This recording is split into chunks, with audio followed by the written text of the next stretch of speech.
what the initial kind of like vision for like what the community would feel like, and yeah, that.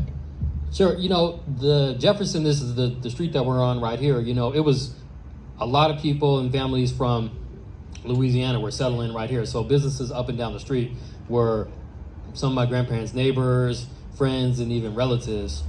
So after, kind of having a series of different businesses, grandparents wanted to have this kind of a gathering spot for, those folks to come to, where they can kind of be in their own element and be comfortable. It started off as a bar. It was some, like in New Orleans, it was about like the drinking and the card playing and pool and stuff like that. And the food at the time was just kind of an afterthought. You have to have food just to go after you've been drinking for a while, Got it. And so, yeah, how did it, because now I think we know you all for the food and the dining and the cuisine. How did that transition happen over the years?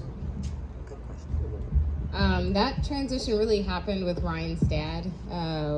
After his grandfather passed away in 1979, his mom and dad had a hamburger stand called Hungry Harold's. It's still there today, but they don't own it. But that was Ryan's dad's spot. So he opened that in 1969 at the same time that his father opened Harold and Belle's.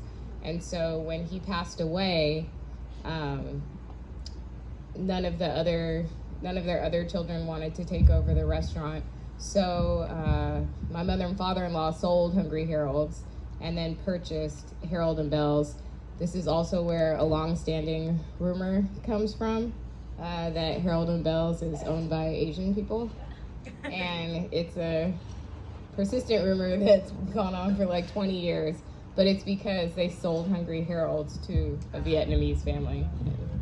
That is how that rumor started. Got you. Okay. And if I could just add to that, just the details of that story and how my parents came to take this over from my grandparents and what kind of propelled them and motivated them more to make it the fine dining restaurant instead of like the pool hall dive bar type of thing.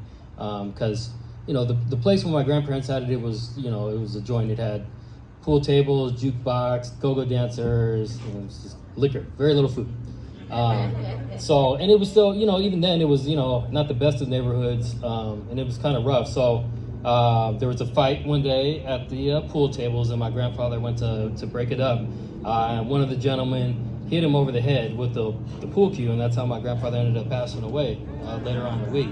So one of the first things my dad did when he took over was throw both those pool tables out. I think somebody said it was the first thing. I don't know for sure, but got rid of those pool tables right away, and then started the transition to a proper restaurant.